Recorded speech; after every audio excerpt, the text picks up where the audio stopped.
Well, hello, everybody. It is time to talk about living the good life. And right off the bat, I'm going to say I have already failed. I You have sure have. failed. I have. I have failed everybody miserably. Um, and it's about time that y'all experience the true me, So the one that fails people on a regular basis. you didn't fail anybody. You look very normal, and I look very silly at this point. So we were supposed to wear our ugly Christmas sweaters, right? And I came prepared.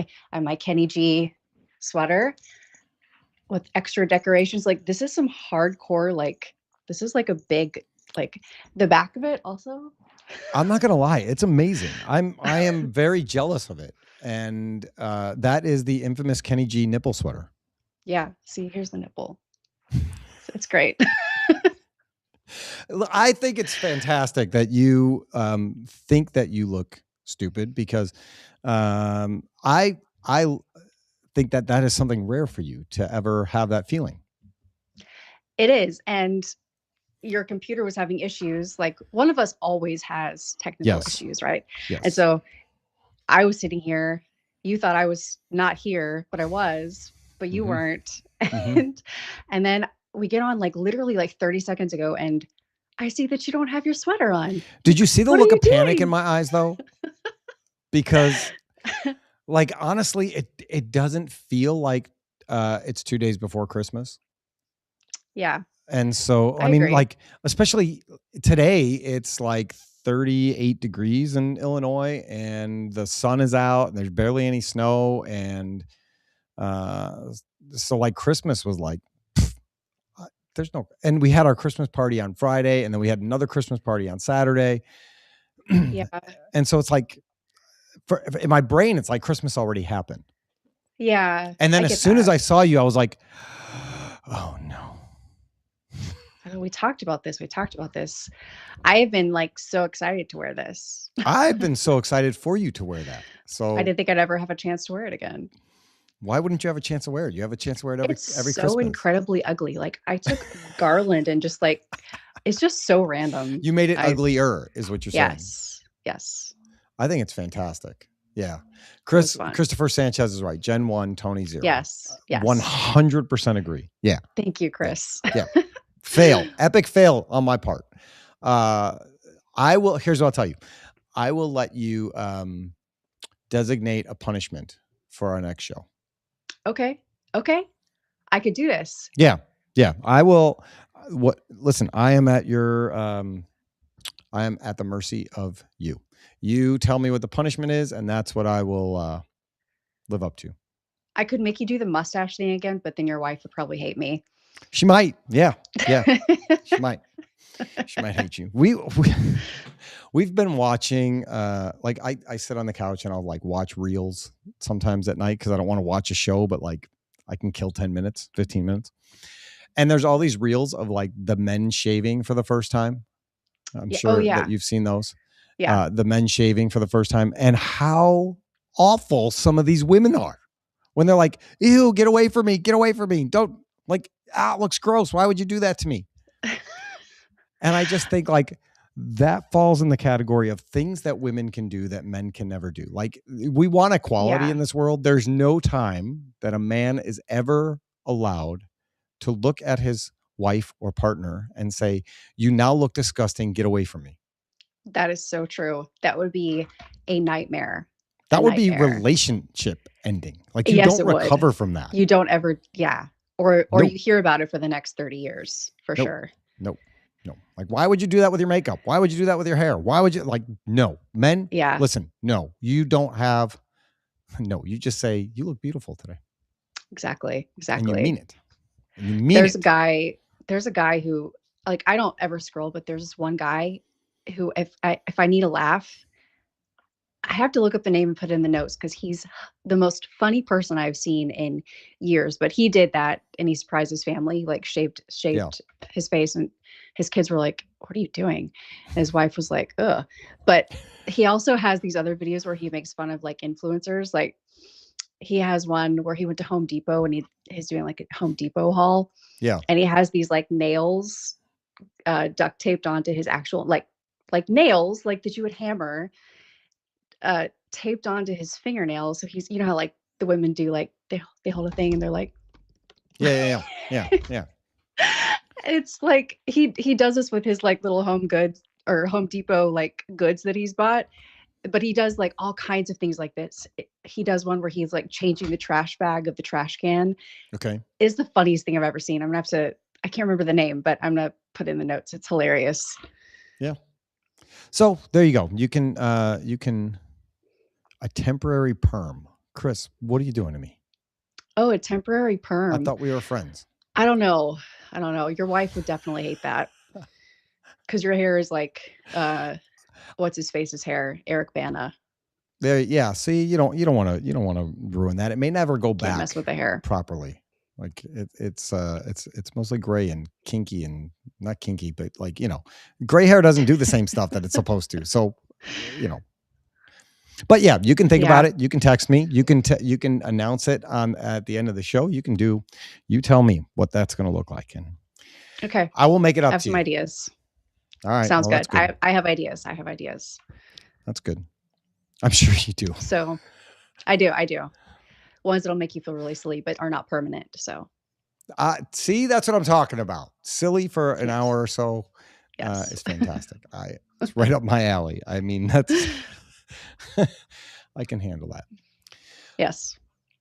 So if you just tuned in, this is not a show about ugly and amazing Christmas sweaters and non-Christmas sweaters or looking foolish and not looking foolish. It is about living the good life and what that looks like. Not the good life that the world calls the good life that, Christmas is made of, not what it's supposed to be, but Christmas is made of, right? Like all the presents under the tree and the perfect stockings and all the ornaments placed in the exact right spot and, getting your kids every single thing that they wanted and having all of those things. No, that's what Target says the good life is. Just keep going shopping and buy more crap that you don't need. And Jesus says, no. I'm not talking about the good life of this world. I'm talking about the good life in my kingdom. And what does that look like? And we're walking through the Sermon on the Mount. We have started in Matthew chapter 5, and we are going through that week by week, verse by verse, to talk about what that looks like for our lives and what that looks like when we're seeking to go after him and live the good life. So thank you for being here. All the people that are trying to give Jen ideas on how to torture me. That is fantastic. I see. These are all good ideas. I love it. I see wigs and it's great. Yeah. So we'll have something. It'll be great, I'm sure. So Jen, how has your week been? Today's Tuesday, so it hasn't really gotten too far into the week yet. But last weekend, what's happening in your life? What's going on?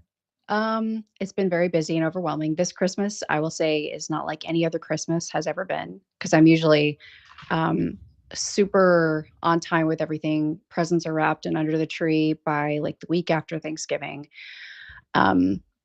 This time is not the same. I still have nothing under the tree. Ooh. Everything's still in my closet. Okay. We're not doing like a big dinner because we're leaving the next day. I don't want leftovers in my refrigerator. Oh, that's right. You're off.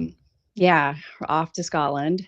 I have been so busy and overwhelmed, but nothing like bad. Like I've even had an extra, Donnie's first cousin. Her name's Riley. She's precious. She's 7.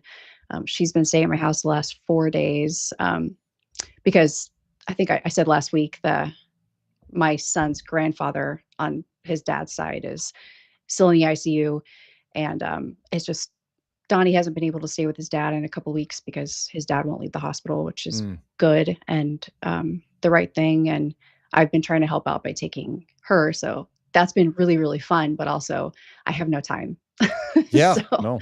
Well, not only that, but you have been on the podcast circuit here with yes. 3 of them now. 3 of them a week. I will have a break though until January. I think January. Is our next one January 5th? I think so.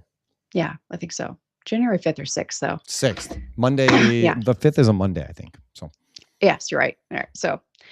So I'm looking forward to the nice little break. I'm pre-batching content so I can have it all done. I'm writing out posts so I can have them all done, video lessons for my platform. I'm like trying to stay on the ball. And then right after this podcast is over, I'm going to quickly wrap some presents. It's been busy. I mean, December is one of those months, right? Where I feel like you lose 2 weeks anyways between, the start of the Christmas week and the New Year's week. Like those are, nobody's really accomplishing much in those 2 weeks. So basically you have 2 weeks in December that you need to do stuff. Yeah. No, I would not be open to wearing a dress. I would not ask you to do that. Don't worry. That would go against everything I believe in. Thank you, Christopher, for asking.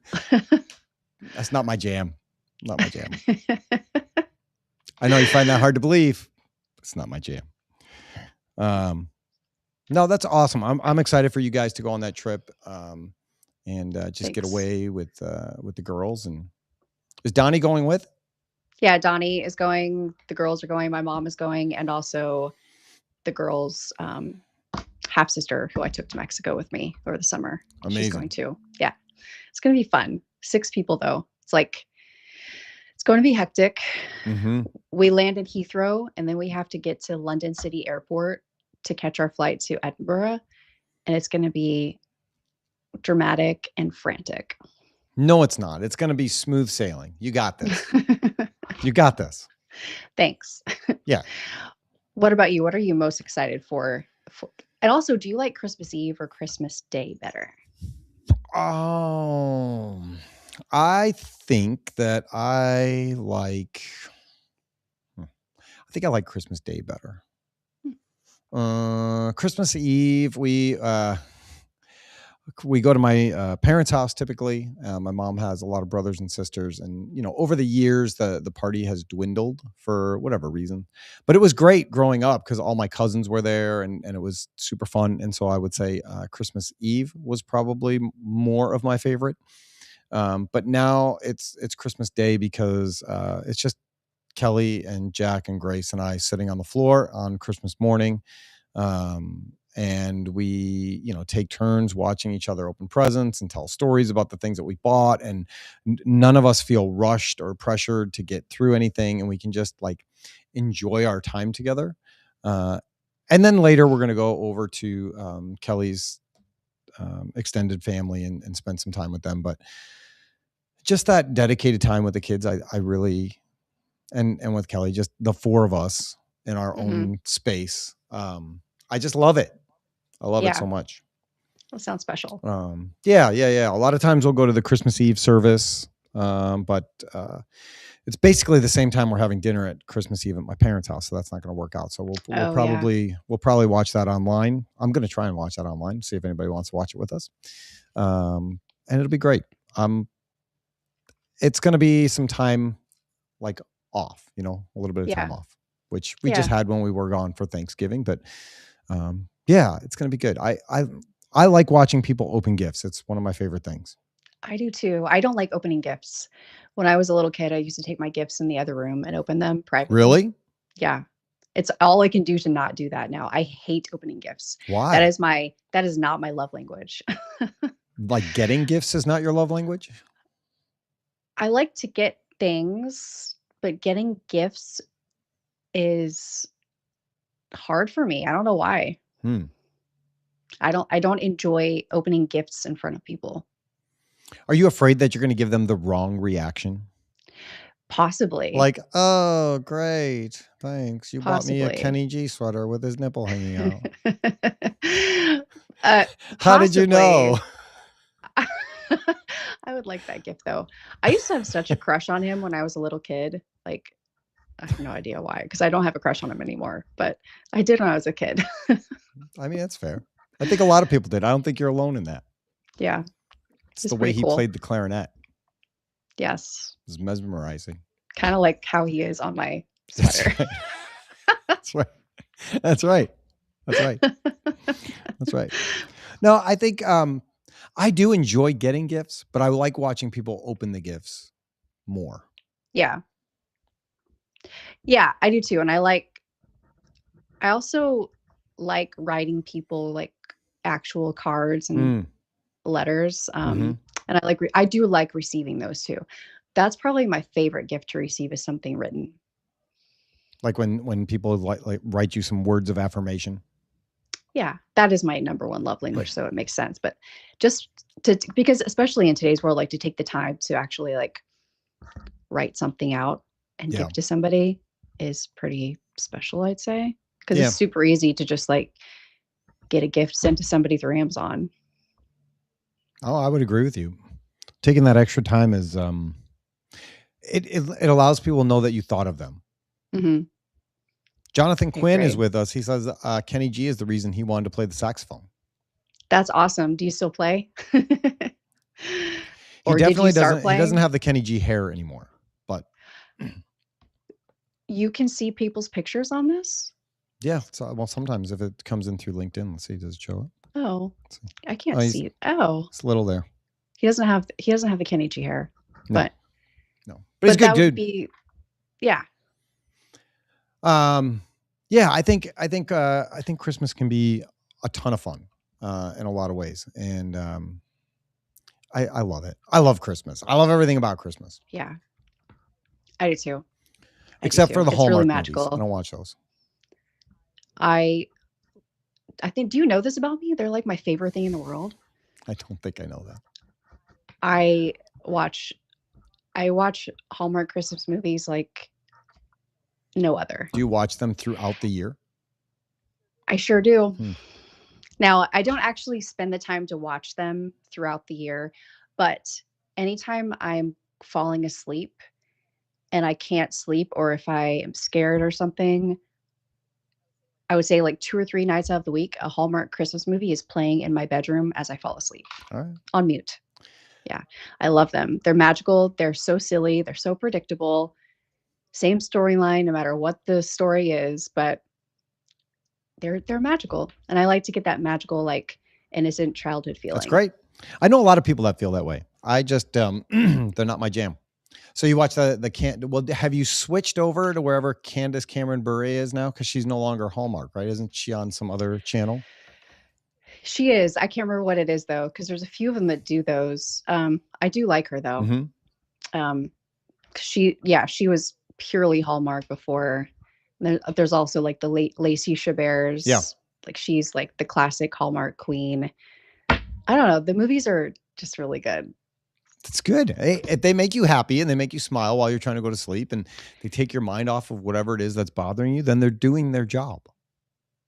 Yeah, that's what they're there for. And, they're typically like, even though not so much anymore, they're typically pretty Christian oriented. Mm-hmm. Well, that's why Candace Cameron left to go to the other place, right? I wish I could remember where she went. Probably because they were like kind of losing their roots, I guess. Yeah. I mean, that makes way more sense to me than somebody watching like Nightmare on Elm Street before bed. Like that's. Yeah. No, I can't do that. Not at all. So good for you. Yeah. Yeah. So Christmas Eve is my favorite though. It's the most magical to me, maybe because it's nighttime. And we are going to my church does a 2:00 and a 4:00. That's awesome. I wish Christmas Eve service. Ours is at 5. I wish we had a earlier one, but so you're going to the service?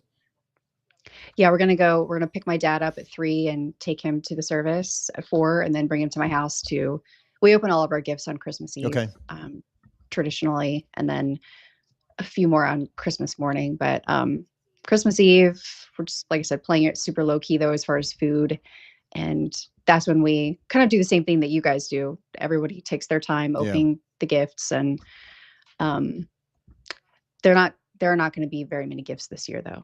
Only Donnie has a bunch. It's because you're getting on a plane the next day and flying across the world, and you're going to spend plenty of money in gifts. Yeah. So that's awesome. It'll be fun. Yeah, that's great. That is great. I think that it's a good segue today, right? Like you wouldn't necessarily think that this verse for today like has much to do with Christmas, but I think it does. Okay. So today, what are we talking about? We are talking about verse 41, which says, if it'll open, there it goes. If anyone forces you to go 1 mile, go with them 2 miles. So that's coming off the heels of, the other things that Jesus has said when it comes to an eye for an eye, right? You've heard it was said, eye for an eye and a tooth for a tooth, but I tell you, do not resist an evil person. If anyone slaps you on the right cheek, turn to them the other cheek. And we talked about what that looks like. And it doesn't talk about, and like Jesus isn't saying be weak and, just get beat up all the time. That's not the idea behind that. And he says, if anyone wants to sue you and take your shirt, hand over your coat as well. So like, don't just give them what they're suing you for, but go bigger, right? Like be different. Yeah. Feel comfortable giving away everything because your Father's going to provide for you. Yeah, exactly. And to give a little bit more context for this specific verse, because again, these are things that I never thought about when I was younger, reading these verses. But if you look back, like these were the days, the Romans were in power and they could legally force any civilian, the Roman soldiers could force any civilian to carry their like gear, like all their gear for 1 mile. And I don't know how much they exercised this, how common it was, but they could legally force anybody to do it. And so that's what this is talking about.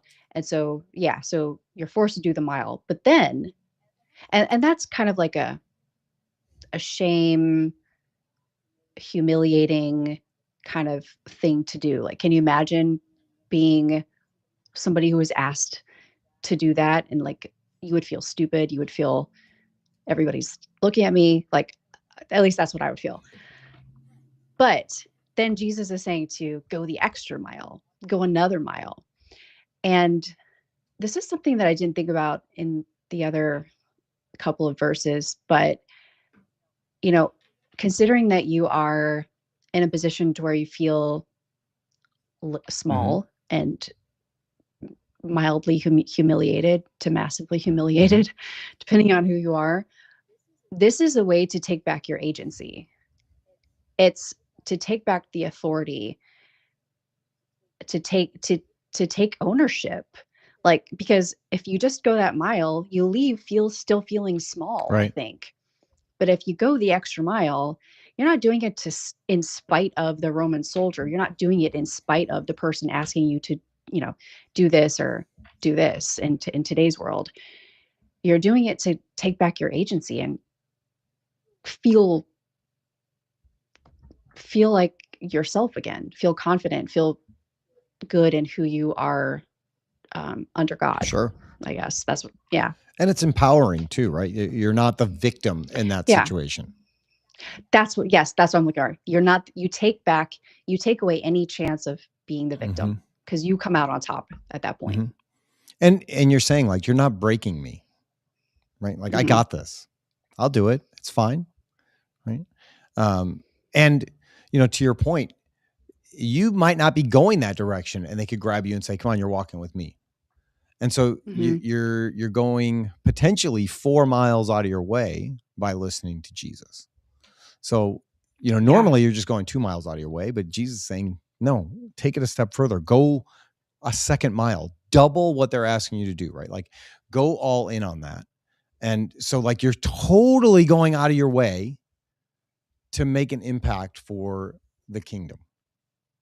Yeah. Yeah. I think that's really cool.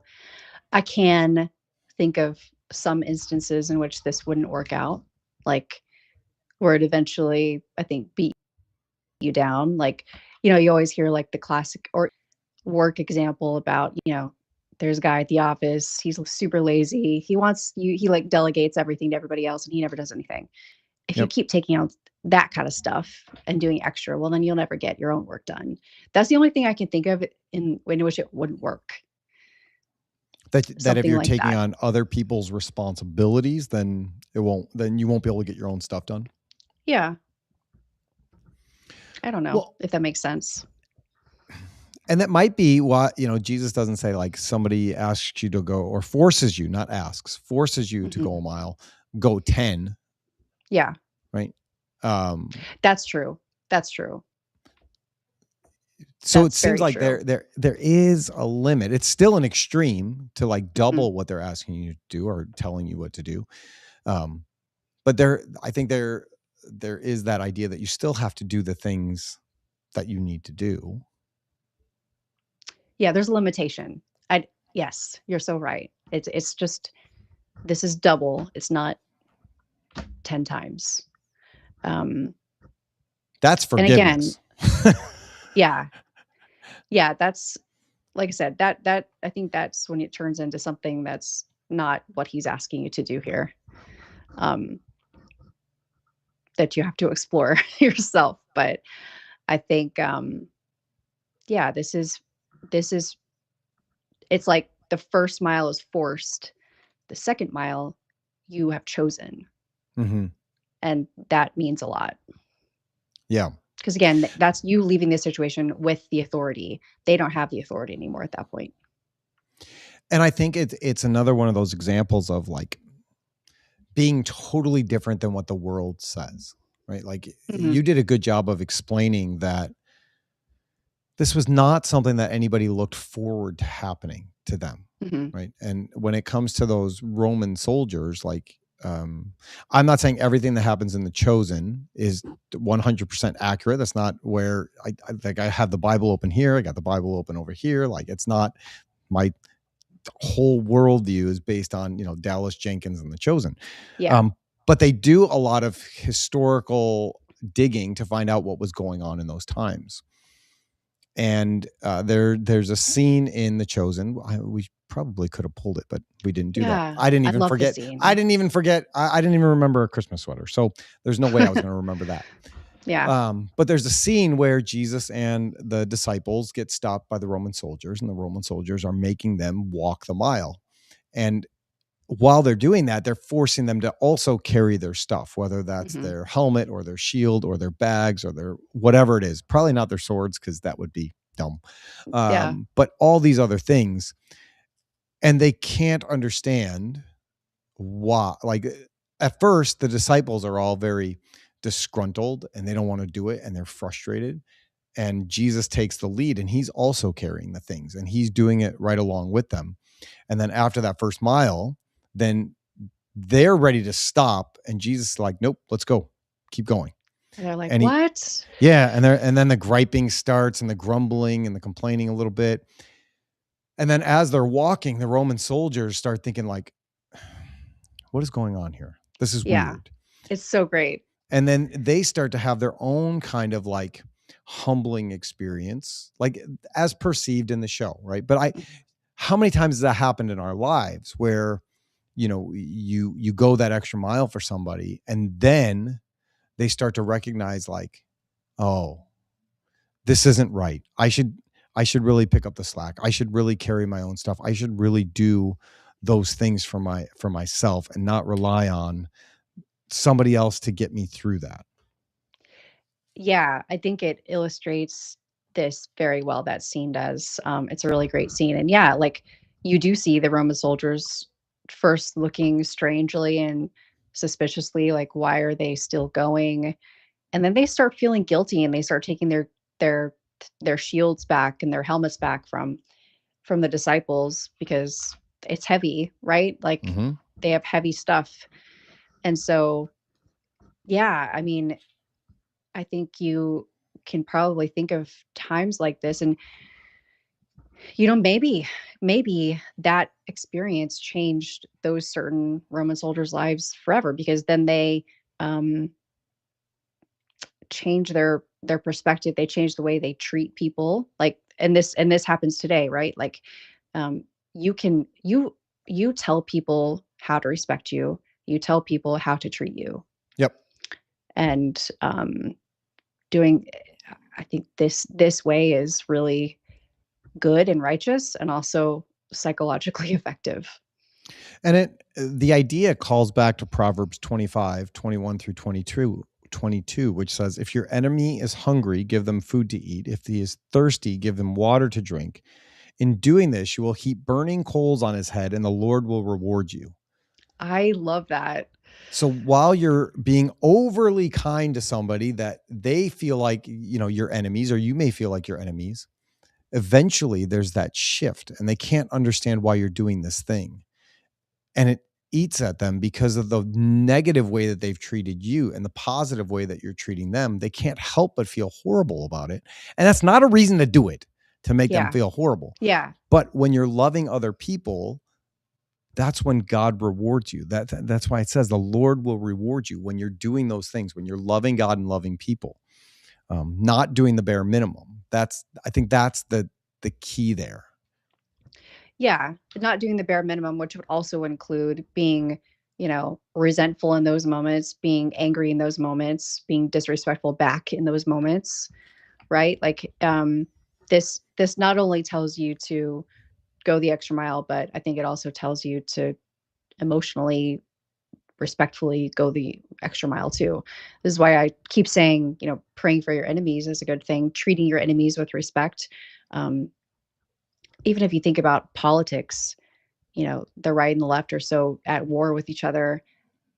Treat people with love and compassion, period. That's Yeah. all. Like, everything will work out if you do that. Yep. So I think this verse is very, very interesting to me in so many ways. And just that idea that, so many people try to figure out, like, what can I get away with? What's the minimum I can do? Whether that's at work, whether that's at home, whether that's in a relationship, whatever that looks like. It's like, where's the line, right? Where's the line between I'm doing what I'm supposed to do, and then this is excess, and then this is not enough? Like, where's that threshold there? And Yeah. people look at that with sin too, right? They look at that with everything in their lives and they think, what's the line? What can I get away with? What's good enough? Yeah. What's not good enough? How much of myself do I have to give? What does that look like? Well, I think if you give I think the answer to that, in my opinion, is everybody's at like a 50%. Like, that's the goal, is just average 50%. Sure. And anything above 50%, okay, I'm on the right track. Anything below 50%, I might need to like step it up a little bit. But like, there are some very rare people who want to go the full 100%. Yeah. No, I agree with you. Yeah. And it is hard. Just like in relationships too, people think that they only, like, each of the people in a relationship are 50% of the relationship, but really it's, I'm giving 100, you're giving 100. That's the only way it works. Yeah. You have to be willing to choose integrity and character no matter what you're experiencing. And I think this verse also speaks to character and integrity. Mm-hmm. My mom always says, when it comes to relationships, that, it's never 50-50. It's either 60-40, 70-30, 80-20, but it can't always be 80-20 one direction, right? Like, it shifts back and forth, but it's never 50-50. People are never equally aligned with everything that they're giving, because we're all going through different things at different times. Yeah. Yeah, no, I agree with that too. I don't think you can ever be 100% effective at everything all day long. What I meant by that is that you still have to choose. You still have to choose effort. You still have to choose a person, or your integrity, or your character, no matter what. Yeah. No matter what kind of situation, like, because I can tell you, last week, I thought my world was going to end. I mean, but nothing was really that bad. But so we can always get into these like emotional situations that form the way we speak and think. And yeah, I don't know what's going on here or there. Just all these comments. We're going to try this. We can always get into these emotional situations that kind of shape the way we act and speak, and towards anybody. But I think sticking to who you are, aligned to God, and the way the Sermon on the Mount so beautifully illustrates how to live, sticking to that and not letting emotions take hold of you is important. Yeah.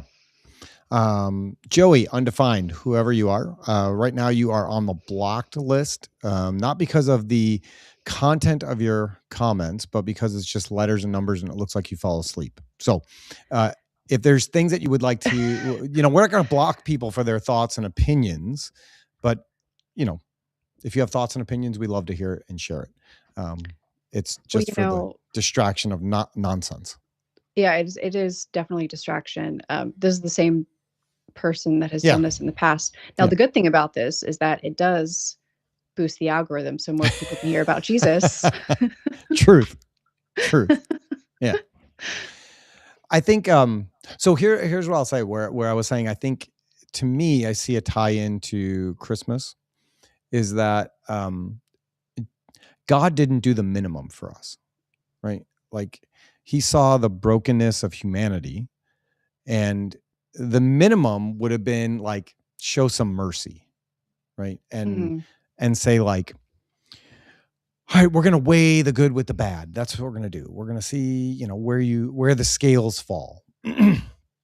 And God, being a holy, perfect, just God, can't be around sin at all.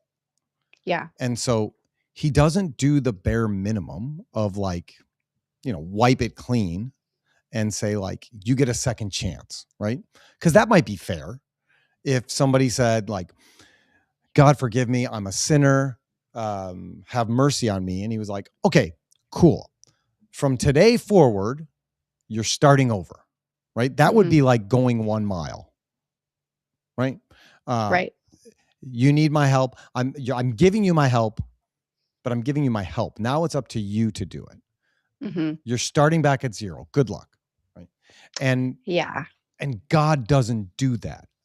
And that's the beauty of Christmas, is that he sees us in our brokenness and all of humanity, and he steps out of heaven in the form of a baby in Jesus to live the life that we can't live, to take on the punishment and the death that we deserve, and not die and dies instead of us, like replaces our death, so that we could have life and forgiveness and life in abundance forever, for everlasting, if we'll accept that gift. And I just think it's a great picture of what Jesus was telling people. Basically, like, this is what I came to do. This is why I'm here. And this is what I'm going to do for all people. Whether my hope is that you accept it and you allow me to do that. That's really wonderful. That is a great tie into Christmas. God really did give us the most beautiful extra mile in the world. And that's what Christmas is about, is that miracle, that extra mile that he gave us through Jesus. And I think it's real easy for us as sinful, wretched humans, to look at people that are like, hey, I need you to take me to the airport today. I'm like, I don't want to go to the airport today. Like, it's rush hour, it's traffic. I got better things to do. I don't want to do that. I'm not doing that. I don't want to do that. And Jesus is like, I didn't necessarily want to go to the cross. Like, no, I didn't know that. I knew that wasn't going to be a good day. Right? Like, that wasn't going to be a pleasant day. No. But I did that for you, right? Like, that's the sacrifice part that we're supposed to reflect. And nobody's asking us to do what Jesus did, right? He's just asking us to think less about ourselves and more about others, and step into the gap of what do people need in this moment. Yeah, I really like that. This also makes me think about Joseph. The sermon this past Sunday was about Joseph. Okay.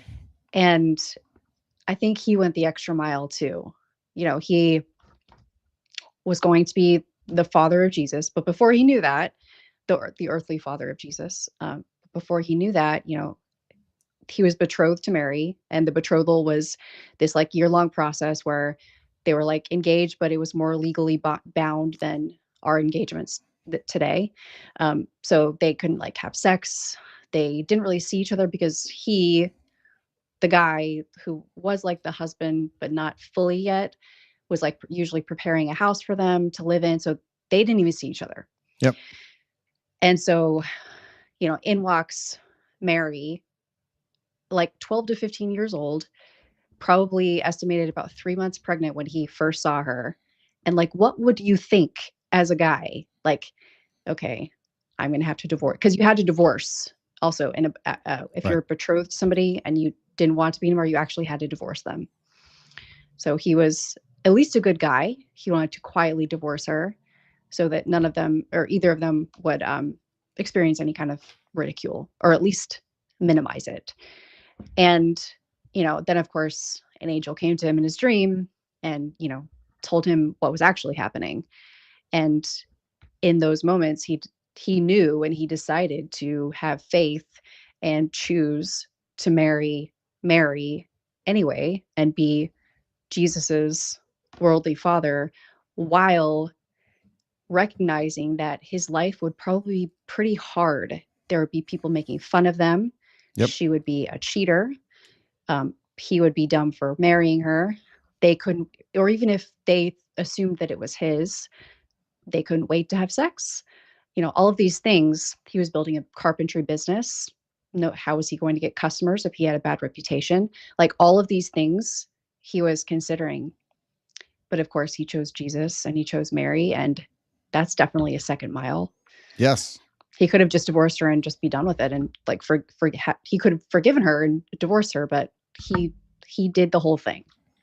Yeah. I mean, I think what you're saying is spot on, where walking the mile would have been like being the decent human being and divorcing her in quiet so that she wasn't punished, right? Because she could be stoned to death. Like, if he wanted to make this a big thing, she could be stoned to death and destroyed. Yeah. And he was in his right to do that. But he wasn't going to do that. And that was even before the angel came and talked to him. He decided on his own. Yes. That he was going to do that. And then that second mile is doing exactly what you said, stepping into the role of father to the king of the universe and the creator of all things. And so once again, it's that picture that Jesus is giving us of what that looks like to actually follow him and be one of his disciples. It's not do the bare minimum. It's like, it's give everything, right? Like give me everything, like, what do you have to give to be a follower of Jesus? Yeah. Everything. So I would ask myself, and everybody should ask themselves, where are you not giving everything? And where are you giving of yourself that is not of God? Because I think that's an important question too. You need room to give everything to God. So where do you need to recalibrate? Yeah. I mean, we all have that in our lives, right? Like, I've got a lot of people might look at it and they say, I have my church life. I have my church friends. I got my work life. I got my gym life. I've got my, sports life, fill in the blank on what that looks like. And I'm not willing to allow Jesus into this space of my life. This is going to, right. This could make things difficult for me in this scenario, right? Like, I'm moving up the corporate ladder. I'm getting there. And now Jesus is asking me to go this way with him. That really doesn't fit what I'm hoping to do with my life and my plan and my ambitions and my aspirations for what I want to do. Mm-hmm. And Jesus is saying, no. Just come with me. Follow me, right? Like, I'm going this way. Are you coming with me or are you staying here? Right? Yeah. I think it's that. And a lot of the time we do get say called. That again. You broke up for a second. I think that's really important. A lot of the time we do get called to, a lot of the time Jesus is calling is something that's either scary or something that doesn't fit. Just Yeah. doesn't fit. Just like, you know, as humans, we want to pick and choose which parts of the Bible we choose to listen to. Mm-hmm. The ones that fit into our life, the ones that Mm-hmm. don't make us change who we are, right? The ones that, yeah, it's a lot of, I think it's a huge problem, and it's why so many Christians have a bad reputation, because they do some of the stuff, but they don't do all the stuff. And to be a follower and to actually listen to his calling, it takes some discipline and some obedience and some real dedication and stepping. I think it requires for us to always be out of the comfort zone. And out of our comfort zone, but comforted by him. Yes. Outside of our comfort zone. It's those Yes. two things together, I think. Yeah. Yeah. Because we should be uncomfortable, because what Jesus is asking us to do is outside of what humanity says makes sense, right? Mm-hmm. For the good life, for the life that everybody else wants to live. It doesn't make any sense.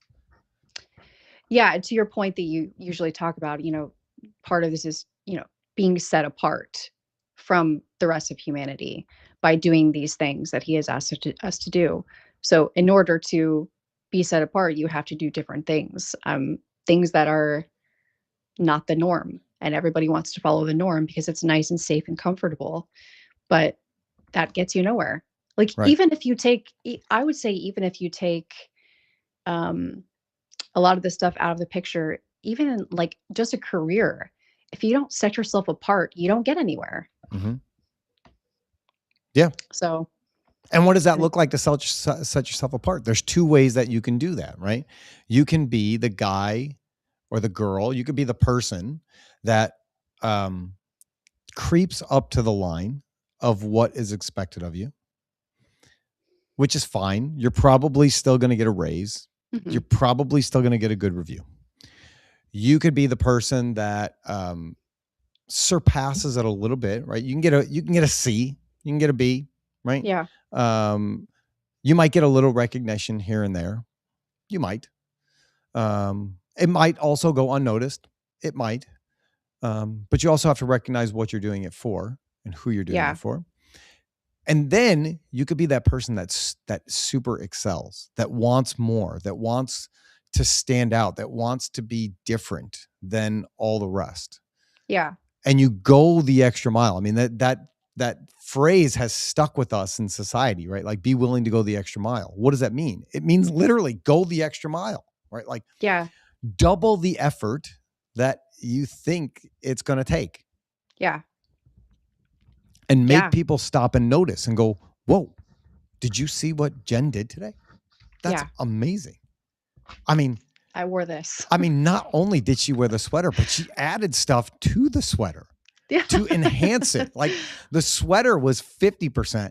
She added like an elf and some other stuff to it, and like a fuzzy thing on the nipple, like everything. She added all the stuff and went above and beyond and upped the ridiculousness even more to allow people to smile. That's amazing, right? That's such a blessing. And then when I saw the sweater, I was like, oh no, like heaping coals on my head. What a perfect example. So good. It was so good. It's so good. And so I just think that as we're in the Christmas season, we were talking about gifts and all of those things, right? There's such a temptation for us to make sure that we have all the right gifts and all the perfect gifts, and everybody's got the same amount of gifts and nobody feels left out and all of these things. Yeah. And it's all this stress of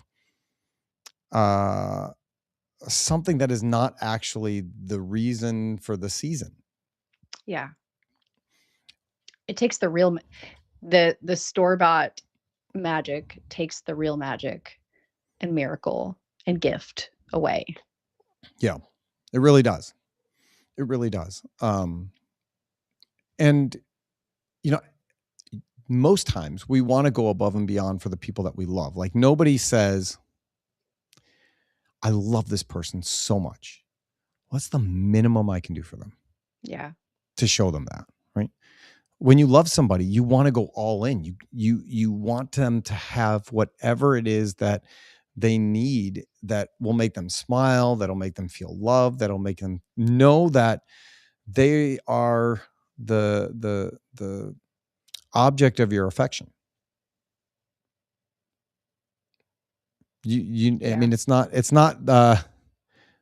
that's why I hate grab bags and I hate white elephant things, because if I want to buy somebody a gift, I want to buy somebody a gift. Yeah. I don't want you to tell me that I can only spend $20 on you.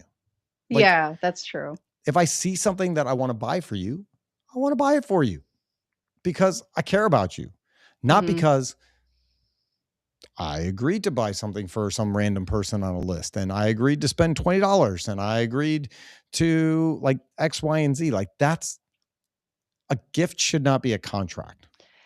Yeah, and the thing about those white elephants is like I get the concept, but it takes the meaning and the thoughtfulness away, just like the store-bought stuff for Christmas takes away the meaning of Jesus, but also think about the gift that God gave us. How much meaning and thought that has. The greatest gift of all time. I don't know where I'm going with that point, but But I'll tell you what, it wasn't. It wasn't the minimum. no, it wasn't the minimum. It was the maximum.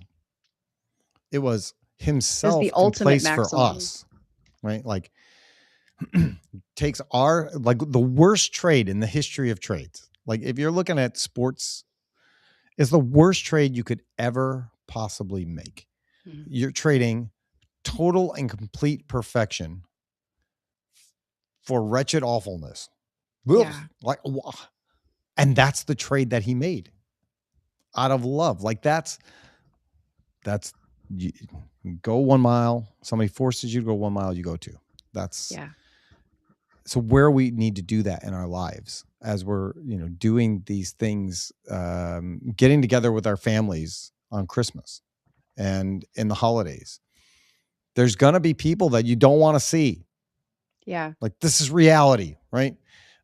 There's going to be some things that you don't want to do. How are you going to walk into that? Are you going to walk into that with this, I have to go. I got to be there.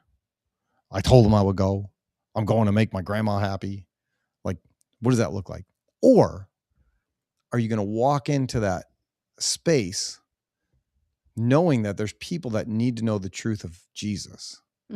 And you have an audience of people that you can talk about Christmas with, that you can talk about Jesus with, that you can come in and be the light in the darkness in whatever space that is and share that with other people.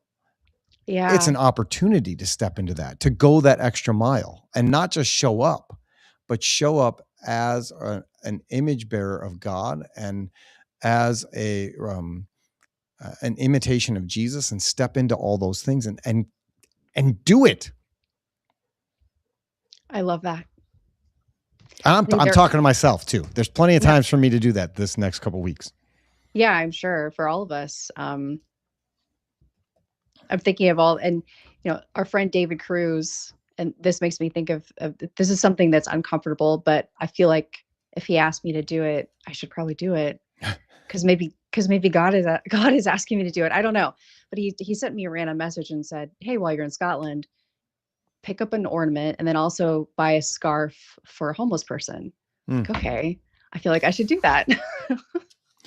Okay, yeah, that's good. That's good. It's good, right? It's good. But I think we have opportunities to be the image bearer of Christ every single day. And whether you choose to do that or not is up to you. But think of all the opportunities that you do pass up because of the uncomfortableness of it. Yeah. Because it gets in your way. It doesn't fit your timeline, doesn't fit your narrative, whatever that looks like. Yeah. We've talked about it before. It's so much easier to say no to things than it is to say yes to things. But there's not as much opportunity in no. Right? Like it's really, David says, stop and talk to a homeless person, give them a scarf, whatever that looks like, it's really easy to go, no, I'm not doing that. That's silly. Yeah. But by saying yes to that, it opens up the opportunity for conversation. It opens up the opportunity to be the hands and feet of Jesus. It opens up the opportunity for all of these things.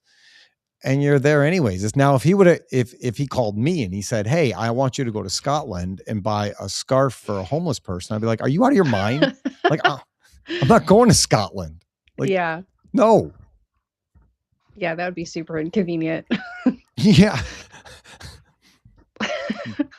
And that one, I don't think I'd be able to explain. Hey, Cal, I got to go to Scotland and to go give a random homeless person a scarf. She'd be like, are you nuts? I mean, I know you're nuts, but are you she'd really? be like, no, absolutely not. Are you really losing it now? To be an expensive scarf. Yes. But I think no matter where we are, we have those things that we need to step into. We just need to look for them. You know, there's somebody in our life that's asking us for something, and we have to be willing to go above and beyond what they're asking for and what they're looking for, and serve them in a way that inconveniences us. Yeah. And you can also say this about yourself. You can go the extra mile for yourself too, with your discipline, with your faith, with your obedience, you know, with your professional world. Like, you can go the extra mile with yourself too. And I think that's just as important. Yeah. And if you, anyone out there, is looking for a way to go the extra mile this year. Oh, yeah. We have a way. Starting January 1st, Jen and I are going to be reading the Bible recap version of the Bible. It is a chronological version of the Bible by Tara-Leigh Cobble. If you don't like to read, well, you can listen to the Bible in chronological order, and the Bible recap tells you what that is. There's a podcast for it. So if reading is not your thing, you don't want to highlight, you don't want to underline, you don't want to write your own thoughts, cool. There's still a way for you to do it. You can just go to the podcast and listen to what they're talking about, and you can listen to the Bible. But Jen and I have committed that we are going to do the Bible recap, and I've got a number of friends that are joining on board with this also. I do too. That have sent me pictures saying, I bought the book, I'm ready, I'm excited, I'm ready to do this. And so I know you were talking about starting a LinkedIn page for us to be able to put some notes. Yep. If we don't have time to do that, we'll figure something out. I don't know what the best forum space for it is yet, for people to be able to collect thoughts and ideas and what that looks like. I'm not a gamer. I don't go on any of the gaming things, to Twitches and all the things, but I don't know if there's something out there that would make this easier. If somebody's got an idea where we can all come together as a community and share our thoughts on these verses, that would be great. And if somebody wants to set something like that up, that would be even better. That would be fantastic, because I don't even know where to start with that. But yeah, that's a good idea. I didn't think about a different platform. I wonder if you can make free groups on some of these platforms. Like, I use Mighty for my Kingmaker group. Okay. It's a subscription, but I wonder if you can make a free group. I bet you can. I have no idea. I have zero idea. So that's what we're going to do. So if you're looking for a way to go the extra mile and not do like, a 10-minute devotion, you want to actually spend some time with God and with other people, then this is a great way for you to do it. You can go to thebiblerecap.com and order a book. You can also get them on Amazon, and you can get it in like 2 days. And I would love to say that we're promoting this because we get paid for it, but we don't. I just think that she does a great job, and she's got a bunch of other devotionals and different things on there that you can look at as well. So take a look at that. Join us in digging through the Bible and seeing what God's word says and experiencing it as it actually happened in history. Yeah, I'm looking forward to it. Well, in closing, in wrap up here.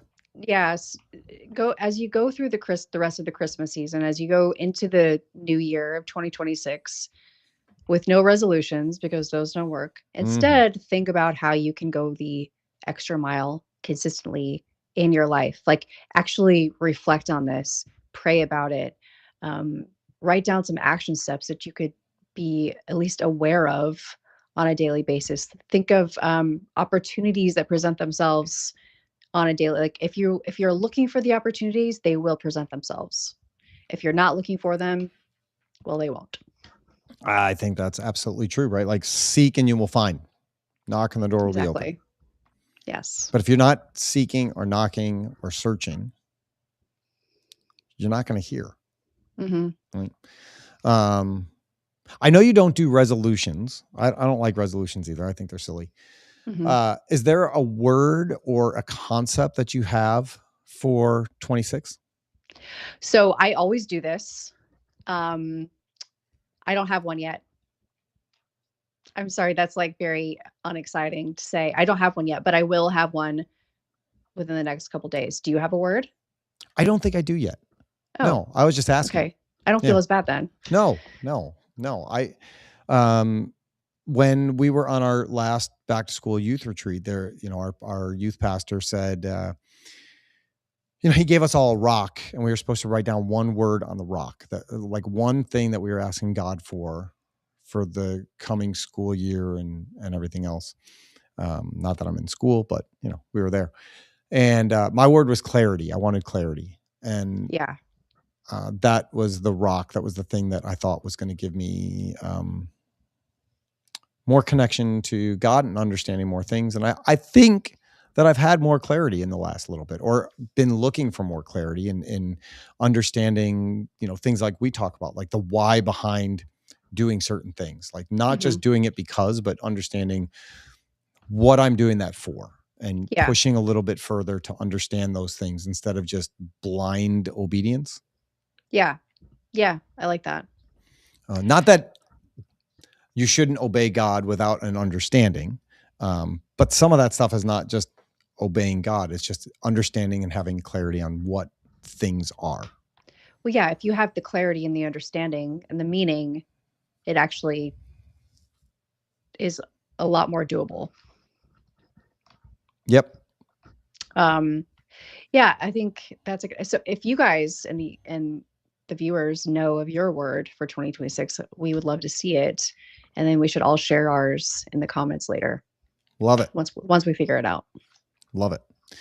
Well, I know for sure we'll be praying for your trip, that thank you. It goes well, and that everybody that you're bringing with, your whole clan of people, has just like minimal drama.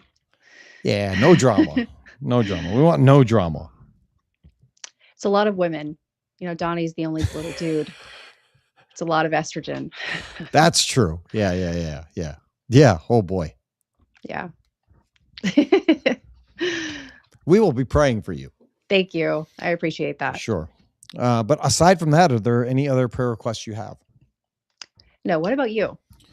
I think just for what we talked about, being able to go into the different situations and the different relationships and family dynamics,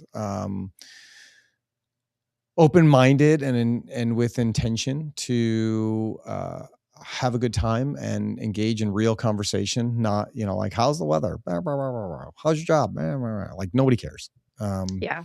But being able to be intentional in conversations and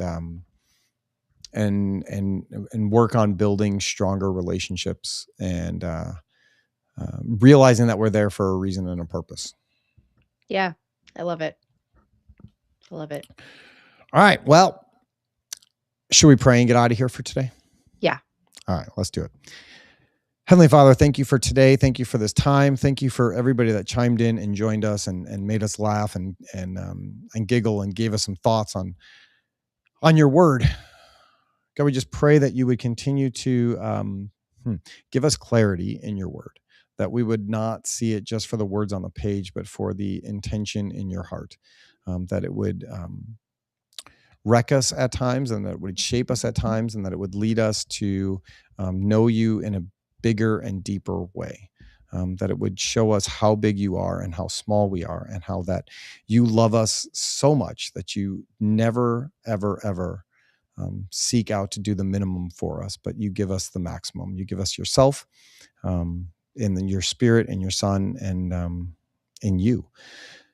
And so, God, as we go, we just pray that you would be with everybody that is listening, and joining, that they would have a safe Christmas. They would remember what Christmas is about, that it's about you, and your gift to all of humanity.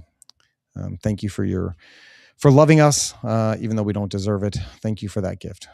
And we love you. And it's in Jesus' name we pray. Amen. Amen.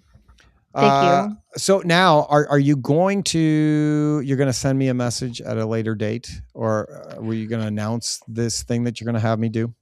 I'm going to send you a message, and Okay. we will announce it when we promo our next episode. Okay. Or is it going to be like you announce it on the next one back, and then I have a week to do that? Oh, yeah. Why don't we do that? Okay. Why don't we do that? Okay. That'll be better. Yeah. I definitely have some good ideas, I think. I may do a combo. You can run them past the your trip companions. You guys come up with the best worst thing, and we'll make that happen. The best non-permanent thing. I will stick to that. I will stick to that. I would prefer no makeup, no dresses. I don't want to come out here looking like a woman. That I don't want to break that thing. But would I ask you to do that? No, you wouldn't. Way. I'm just telling. I'm telling the people here. Don't suggest those things. Like, yeah. No, you are very against that. Very against that. Yeah. That's not necessarily a kingmaker there. No, definitely not. That would be the opposite. I would be unaligned to myself. It would go against your brand drastically. Yes. So. All right. Well, everybody, have a wonderful and Merry Christmas. Thank you for watching and joining us. We always appreciate seeing you here week after week, and we will be off next week, and we'll be back the following week, as Jen is back from Scotland, and I can't wait to hear all the stories about the trip and what happens when she gives a homeless person a scarf. Well, there you go. I have to do it now. You do. All right. Well, Merry Christmas, guys. Everybody have a blessed and abundant and joy-filled holiday and Christmas. And remember that Jesus is the reason. That's right. Not the gifts that you give. On that, take care and God bless. God bless.